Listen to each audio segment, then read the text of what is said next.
Olá, colecionadores e seguidores do canal Coisa de Colecionador. Eu vou falar hoje aqui de alguns dos meus personagens favoritos, que eu incluo naqueles meus 5 personagens favoritos, né, que vocês já ouviram falar em diversos vídeos, que eu tenho 5 mais. E esses 5 mais são todos da Marvel, tá? Não sei porque, não é proposital, eu não me considero Marvete, nem decenalta, nada disso. Eu sou o colecionador. E o colecionador gosta de material de alta qualidade. Não sei porquê, a minha parte aqui da coleção da Marvel tem 3 colunas e a da DC, eu vou até virar um pouquinho aqui para vocês verem, tem só 2 colunas e misturada com algumas outras coisas. Aqui também tem alguma mistura, mas é menos. Realmente a minha coleção é mais de Marvel do que de DC. E se eu for fazer uma avaliação, que eu vivo fazendo, que eu sempre falo para vocês, a gente tem que estar sempre revisando a coleção, para ver se os itens que continuam lá, continuam merecendo estar lá, tá? Bom, para falar de Inumanos, gente, é, na minha opinião, uma das criações mais geniais do Stan Lee e do Jack Kirby. Não tenho a menor dúvida disso, tá? Mas antes de abordar o tema principal, eu tenho que pedir uma ajuda a vocês. O canal não é um canal rico, é um canal pobre e que precisa de ajuda de vocês, tá? Então, na medida do possível, deixe o seu hype e, se você puder, com alguma contribuição financeira. E nós vamos criar muito brevemente o clube de membros, tá? O clube de sócios, que eu estou chamando de clube de críticos, porque eu adoro gente que gosta de criticar. Logicamente, criticar com bom senso, com argumentos, né? Com educação, que é, porra, acho que nem deve se falar isso, né? Porque eu acho que o mínimo que todos nós temos que ter é a educação. E você não deixe de se inscrever no canal, verifique se você está inscrito. E no final do vídeo, aquela velha história, né? Bota o gostei ou não gostei, faz parte da brincadeira. Mas o mais importante atualmente é o hype e, de preferência, com alguma ajuda que não vai te fazer falta e que vai contribuir para o canal continuar trazendo coisas muito antigas e novidades também para vocês, tá? Bom, vamos falar agora de Inumanos, que é o que interessa aqui, tá? Inumanos foi criado em 1963, pelo Stan Lee e pelo Jack Kirby, tá? É uma proposta tão arrojada, tão diferenciada, tão progressiva, né? Tão progressiva que como eu já falei do Demolidor, são personagens que, na minha opinião, os criadores não tinham entendido totalmente a dimensão do que eles tinham criado. Ou então o fôlego deles acabou. Eles criaram aquela coisa espetacular e depois o fôlego morreu e os personagens não funcionaram nos anos 60, tá? Aconteceu isso com muita gente. O Demolidor, que é um grande sucesso hoje em dia, que, na minha opinião, é um dos meus 5 personagens favoritos, ele era tão genial, mas tão gigantesco, que o Stan Lee não foi capaz de escrever história para ele. Mas ele criou um personagem absolutamente extraordinário, tá? E que quem redescobriu ele e deu dimensão a ele, essa dimensão extraordinária que o Demolidor tem hoje, foi o Frank Miller. O Frank Miller, não tenha dúvida nenhuma, o Frank Miller criou um novo Demolidor, reconstruiu o Demolidor.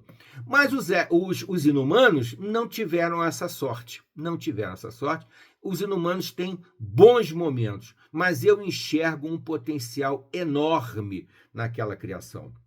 E se você gosta da parte ideológica, né, tal, que eu pessoalmente vejo com um pouco de restrição, você pode perceber mais uma vez nos Inumanos a vocação, a vontade do Stan Lee de fazer inclusão de minorias, né, para você não se sentir diferente, não se sentir rejeitado. Depois dos X-Men, que já foi uma proposta nesse sentido de incluir minorias, de sentir que existem grupos que são, às vezes, mal vistos, rejeitados, né? Visto com preconceito e tal. Ele deu um passo além quando criou os Inumanos. Eu tenho até uma certa impressão de que, aí é puramente opinião minha, tá, gente? Que o Jack Kirby não ficou satisfeito com os X-Men e ele foi adiante. Ele criou os Inumanos, que tem uma cara de Jack Kirby, né, gente? Jack Kirby que criou os Eternos, né? Tem aquele, já tem aquela pegada, né, do Jack Kirby, né? Então, para DC Comics, ele criou o Quarto Mundo, né? O Quarto Mundo e os Eternos tem um paralelo muito forte, né? Muito grande mesmo. Mas os Inumanos, aqui está o que eu tenho assim de material, quer dizer, eu tenho dois aqui, né? Material mais antigo dos Inumanos, que é o período em que eles estrearam, né? Os Inumanos, para quem não sabe, é uma raça que foi criada pelos Kree, aquela famosa raça extraterrestre que vive em guerra com os Skrulls, né? Tem aquela famosa guerra Kree-Skrull, né? Os Kree também têm uma importância muito grande sempre no universo da Marvel, sempre, desde sempre. E eles fizeram essa experiência, eles fizeram experiências com seres humanos nos primórdios, né, no início da humanidade, eles selecionaram um grupo e fizeram experiências biológicas com eles, né? E transformaram eles numa raça à parte. Tá? Só que essa raça à parte só desenvolve a sua capacidade plena, só chega ao seu apogeu depois que passa por uma chamada névoa terrígena. A névoa terrígena, que são os cristais que eles têm guardados lá, que durante muito tempo se acreditava que aquilo ali tinha sido uma criação dos próprios inumanos, né, da família real inumana. Os inumanos passaram imediatamente a ser governados por uma monarquia, tá? Que é uma coisa muito interessante, mas muito interessante, genial mesmo, uma sacada genial, porque ao mesmo tempo que você faz um trabalho de inclusão, de trazer as minorias, de não deixar ninguém se sentir rejeitado, todo mundo ali é absolutamente diferente, né? Não tem um inumano razoavelmente parecido com o outro, eles são todos bem diferentes. Além de, eles trazem uma monarquia, que é uma contradição bem interessante, né? Porque geralmente quando você faz esse tipo de abordagem, você vai para o lado das grandes democracias, né? Tal. E ali não, é uma monarquia que se iniciou logo que a civilização inumana foi criada. E foi criada e se isolou no Himalaia. No Himalaia, né? Lá no Tibete, aquela coisa toda. No Himalaia, eles se isolaram e cresceram ali, se desenvolveram até que um belo dia o grupo que criou quase tudo da Marvel, que descobriu todos os personagens da Marvel, o Quarteto Fantástico teve o primeiro contato com eles, tá? E aí foi um sucesso e logo queriam mais histórias sobre eles. Eles começaram de uma maneira bem tímida, tá? Começou surgindo a Medusa, que é a rainha dos Inumanos, que no início foi até vilã do Homem-Aranha, depois ela foi capturada para os Inumanos, surgiu o Gorgon, que é aquele cara que tem as patas de bode e que quando bate no chão ele causa um terremoto. A Medusa, logicamente, é a moça dos cabelos, né, que faz aquelas coisas incríveis. E aí vão surgindo os outros personagens. Surge também o Triton. O Stan Lee vai lançando os personagens em histórias de outros personagens da Marvel e depois reúne todo mundo como uma raça e desenvolve a ideia dos inumanos, dessa raça que foi um projeto biológico, uma experiência biológica dos Kree, e com aquela passagem nas névoas terrígenas. Posteriormente, muito posteriormente, se descobre que, na verdade, foi tudo um plano dos Kree para criar um exército reserva para eles. Porque eles são uma raça extremamente guerreira, extremamente conquistadora, tá? Que oprimiam boa parte do universo lá onde eles existiam e tinham um exército reserva nos Inumanos, como eles fizeram em outros lugares do universo, tá? É uma ideia absolutamente genial, muita ficção científica, né? Muita coisa doida, e foi isso que eles fizeram. Então, isso aqui se passa basicamente, o que eu estou contando resumidamente, esse início para vocês, se passa em Fantastic Four, em Quarteto Fantástico, a partir do 36, quando eles começam a trazer os personagens, unir os personagens todos. 36 até mais ou menos o 65, em números separados, tá, gente? O 36, o 38, 41, 47, 62, até o 65, 41 ao 47, 62. São duas pequenas sagas de Inumanos, quando o Quarteto Fantástico participa, vai para o Himalaia, para a cidade de Attilan. A cidade de Attilan é onde vivem os Inumanos, né? E eles vão para lá. Depois aqui nesse volume, que é bem maiorzinho, ele tem Thor de 19... Isso aí Quarteto Fantástico, né, de 61, surgiu em 61. E o Thor, que nasceu em 66, a revista Thor nasceu em 66. O Thor não, tá? O Thor é anterior. Mas a revista Thor, do 146 ao 152, tá? Então aqui é um volume que tem todo o início dos Inumanos, sem ser na revista Inumanos, que depois foi lançada, tá? Aqui no Brasil, é muito difícil, gente, é muito difícil você gostar e querer colecionar Inumanos. Porque é o grupo que mais foi preterido, abandonado, esquecido pela Panini. Se bem que eu não sei se foi a Panini ou se foi a própria Marvel. Porque a Panini geralmente pega todos os arquivos que a Marvel disponibiliza, que arquivos digitais, atualizados e tal, para fazer as edições nacionais. Quando não tem isso disponível na Marvel, a Panini tem dificuldade de fazer o volume.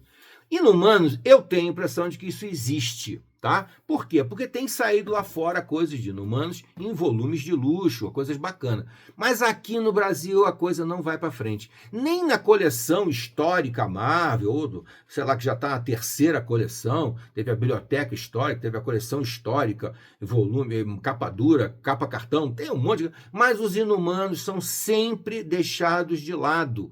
Mesmo na coleção histórica, que é aquela coisa de reminiscência da Panini, eles não botam os Inumanos, não botam os Inumanos de nenhum. Aliás, não só os Inumanos, tá? Eles sempre deixam de lado o Namor, que é um personagem também bem interessante, que não tem tantas histórias como os Inumanos, mas tem histórias boas. Eles não botam o Doutor Estranho, eles não botam o Pantera Negra, que tem uma fase muito boa lá nos anos 80, nunca aparece na biblioteca histórica da Marvel. É uma coisa frustrante pra caramba, ainda mais pra mim, que gosto muito de Inumanos, tá? Então, o que você consegue, por exemplo, do início dos Inumanos, é essa coleção da Salvat, né, que eu sempre falo. Essa coleção é um espetáculo para quem quer conhecer o universo da Marvel. Já gravei um vídeo falando sobre isso aqui. Essa coleção é muito legal. Só que é uma coleção que se prendeu a poucos arcos de história. Não atende a tudo que você quer quando você quer um grupo ou um personagem específico, tá? Essa americana aqui, que é a capa cartão e tal, ela tem todo o início dos Inumanos, todo, até o lançamento da revista dos Inumanos. A revista dos Inumanos não está aqui, mas aqui tem todas as participações dos Inumanos em tudo que saiu antes de sair a revista Inumanos, se não me engano, Inumanos e a Viúva Negra, que saíam em uma única revista, a revista Mix, né? Sai com 2 títulos. Então aqui está tudo aqui. Aqui não. Aqui, infelizmente, só tem Thor do 146 ao 152 e Amazing Adventures do 1 ao 10. Então fica faltando aquele início do Quarteto Fantástico, que é legal para você conhecer melhor o grupo, infelizmente. Bom, mas esses 2 volumes aqui, esse daqui está contido aqui dentro, mas eu guardo porque esse aqui está em português, tá? Esse aqui, infelizmente, só tem em inglês. Muito bem. Também não tem em português a segunda fase, que é a fase da revista dos Inumanos. Aqui as capinhas. Tá?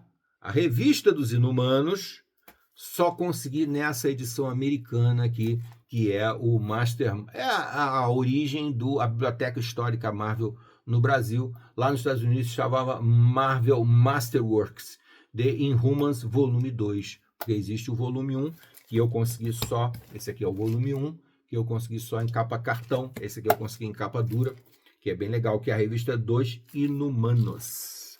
Mas é muito difícil, gente. Mas até aí, os Inumanos estavam ainda, na minha opinião, embrionários. Eles entraram naquele hall de personagens que chegou a um determinado momento, não vendia, não valia a pena continuar e o título foi cancelado. Realmente, se você ler as histórias, são histórias muito simples, muito básicas, com aquele visual, aquela ideia de narrativa muito típica dos anos 60 e dos anos 70. Precisava se atualizar e faltava autor para atualizar. O Demolidor, quando ele estava para ser cancelado, ganhou de presente o Frank Miller, que foi maravilhoso, né? Os X-Men ganharam de presente, quando iam ser cancelados, ganharam de presente o Chris Claremont e John Byrne, que fizeram aquela revolução que os X-Men tiveram a fase mais legal dele de todos os tempos, continua sendo Chris Claremont e John Byrne, né? Sensacional. Os Inumanos, infelizmente, não tiveram essa sorte e foram para o limbo lá. Mas eu, que li Inumanos naquela época, nos anos 70, anos 80, eu já fiquei com a pulga atrás da orelha. Gente, que coisa genial isso aqui. Que coisa espetacular. Tem muita ficção científica, tem a presença dos personagens, tá entendendo? Os personagens são muito legais, todos eles. Principalmente o Raio Negro, claro. O Raio Negro, para mim, é um dos meus 5 mais. Por causa daquela coisa, sabe? Aquela metalinguagem. Eu costumo brincar que no Humanos é Shakespeare. É shakespeariano as histórias dos Inumanos. Porque eles têm, por exemplo, um rei, né? E o rei deles, o Raio Negro, Blackhagar Boltagon, como é o nome real dele, né? Raio Negro é um apelido. O Blackhagar Boltagon é um cara que, como inumano, ele já nasceu superpoderoso. Ele nem passou pelas as névoas terrígenas. Ele não passou. Ele automaticamente desenvolveu o poder dele quando ele nasceu. E qual é o poder do Raio Negro? Quer dizer, ele é energético, ele é superpoderoso. A Marvel já fez referência algumas vezes, em algumas histórias, que o Raio Negro chega a ser o segundo personagem mais poderoso da Marvel, tá? Se eu não me engano, em Hulk contra o Mundo, que é uma história que eu pessoalmente não gosto muito, mas Hulk contra o Mundo tem um momento em que o Hulk tá lá, né, destruindo todo mundo, matando todo mundo, e o Homem-Aranha tá fazendo um papel meio de narrador, né, aquela jeito do Homem-Aranha de prestar atenção em tudo, ser muito ligado. Ele diz assim, mandaram o mais poderoso, né, porque ele vê alguém chegando voando. E aí ele olha, não, é o segundo mais poderoso, era o Raio Negro. Porque o mais poderoso, em Hulk contra o Mundo, né, que inclusive é quem fecha a história, é o Sentinela, né, que é um personagem que também merece uma discussão toda especial, mas fica para o próximo vídeo. Mas o Raio Negro aparece ter essa referência. E o poder máximo do Raio Negro é a voz. E nada mais, né, fantástico do que a voz de um rei. Então é absolutamente genial, gente. É absolutamente sensacional. Se ele falar qualquer coisa, se ele sussurrar, ele destrói uma cidade inteira.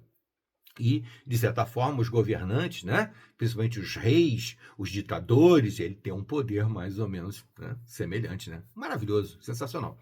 E a relação dele com a Medusa também é sensacional, porque ela é uma rainha que tem quase que uma simbiose com o Raio Negro, quase que uma simbiose.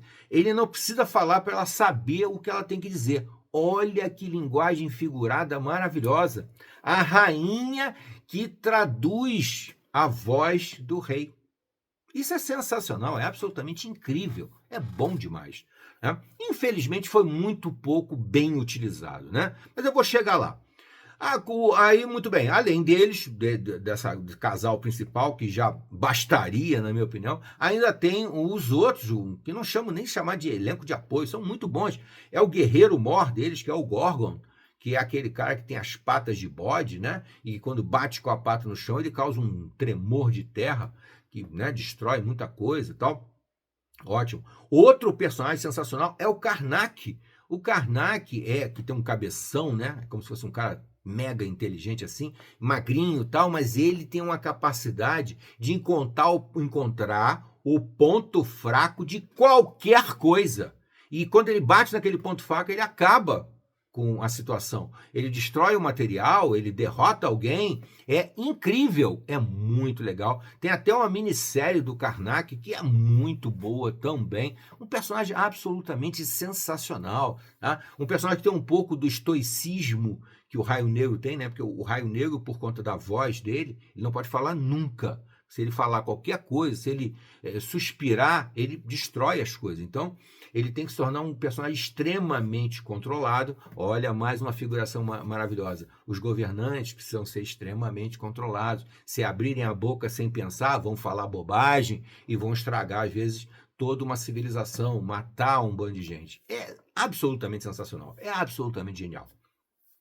Bom, já falei do Raio Negro da Medusa, do Gorgon, do Karnak, e tem que falar também da Cristales, né, que surgiu junto com eles, que é a garota do grupo, apesar que todos eles têm uma idade muito maior do que aparentam, tá? Gente, eles têm centenas de anos, tal, eles vivem muito mais do que a gente, porque são um povo biologicamente aprimorado, digamos assim, pelos Kree.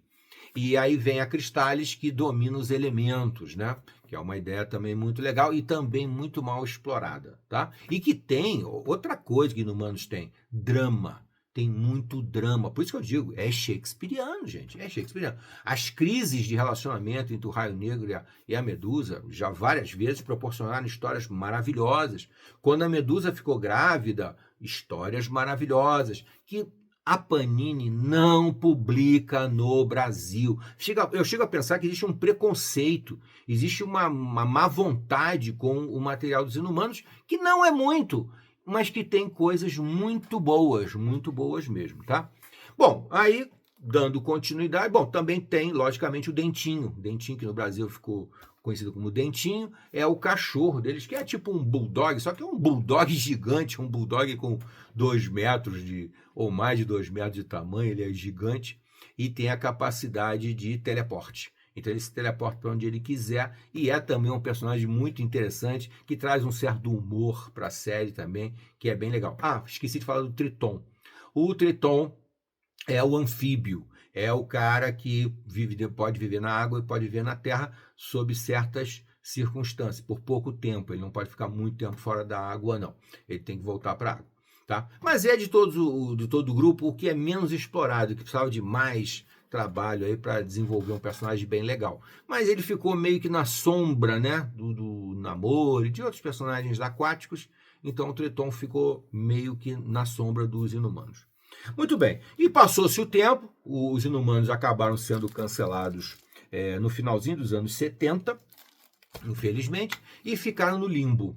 E aí chega 1998. A Marvel está numa crise tremenda. Estourou aquela famosa bolha dos anos 90, né? Que era um comércio deslavado, uma coisa exagerada. E a Marvel era uma das responsáveis por aquilo, né? Eu diria que a maior responsável foi a Image, mas a Marvel estava colada nela ali, lançando 8 títulos de X-Men, umas coisas que obrigavam você a ler aquilo tudo, porque as histórias eram interconectadas. Aquilo ali foi péssimo para a Marvel e levou a Marvel à falência, né? Praticamente à falência. E aí, em 98, deram carta branca, né, vou esquecer o nome dele agora aqui, para um escritor, um diretor que fez uma grande revolução na Marvel. Com certeza ele fez um trabalho excepcional, um trabalho editorial, que ele mexeu em todos os títulos e fez um trabalho digno mesmo. O editor, né, o Joe Quesada, pegou para ser editor da Marvel e saiu mexendo em absolutamente tudo, né? Pegou até para ele mesmo escrever. Ele já estava na Marvel, já escrevia há algum tempo, tal, e ele pegou para escrever o próprio Demolidor e escreveu algumas coisas ótimas para o Demolidor, contribuiu muito para o Demolidor, apesar de eu não colocar ele no mesmo nível do Frank Miller ou no nível do Brian Michael Bendis, que fizeram um trabalho ainda mais extraordinário no Demolidor. Mas ele tem uma contribuição muito importante, mas muito importante como editor, porque ele foi buscar autores novos para trabalhar personagens que ele guardava no coração, guardadinho, isso aqui, personagem é bom, tal, a Marvel não enxergou até hoje, tal. Então, o Demolidor foi um que ele já pegou para investir, mas o Demolidor já tinha um degrau, né? Já estava num nívelzinho bom por causa do Frank Miller. Mas ele pegou Inumanos. Inumanos, ele deu uma oportunidade extraordinária a Inumanos, fazendo... Provavelmente, é difícil dizer qual é a melhor história dos Inumanos, mas com certeza essa daqui é a primeira história digna dos Inumanos, que é essa minissérie aqui, Inumanos. Aqui é a edição americana. Aqui é a edição americana e aqui é a edição nacional, tá? Mas é a mesma história. É porque eu gosto tanto de Inumanos que eu não consegui me desfazer da edição americana, que também é capa dura, mas tem sobrecapa, tem umas coisinhas a mais. Então eu mantive ela aqui. E é a famosa minissérie escrita pelo Paul Jenkins e com arte do Jay Lee. Foi até quando eu conheci a arte do Jay Lee, foi isso aqui, 1998. Eu li isso aqui na revista normal, na minissérie, né, que isso aqui saiu como uma minissérie. São 6 volumes? Não, são 12 volumes. Os 12 volumes dessa história aqui, que é absolutamente apoteótica. A história que o Paul Jenkins inventa aqui é muito legal e provoca a primeira grande mudança nos Inumanos, né? É uma história tão incrível, o desfecho dela. Eu não vou contar aqui para vocês, que eu sei que muita gente não leu Inumanos e tem que correr atrás para ler, tem que ler Inumanos. E aqui ele faz uma grande revolução nos Inumanos. Ele consegue entrar sabe, na psique de cada personagem. Ele consegue explorar bem todo o que eles chamam da família real, né? A família real são esses que estão aqui, ó. Tá aqui, ó. Aqui o Triton, aqui o Karnak, aqui o Gorgon, aqui o Karnak, o Raio Negro e as duas moças, a Medusa e a Cristalis, que eu já falei para vocês. Tá? Ele consegue trabalhar todos os personagens muito bem, sem ter que ficar, sabe, forçando a barra. É uma coisa muito natural, muito orgânica, muito espontânea, tá? Gente, como Inumanos nem para por aí, tem muita coisa para falar, eu vou parar esse vídeo por aqui, pedindo a vocês, mais uma vez, deixe o seu hype, se possível com alguma contribuição financeira para a gente, para o canal continuar a ter fôlego para apresentar essas coisas para vocês, essas análises com um pouco mais de profundidade, com um pouco mais de detalhe, chamando atenção às vezes para títulos que você não deu atenção e que, se você der atenção, você vai gostar demais. Inumanos é shakespeariano, gente. Até a próxima.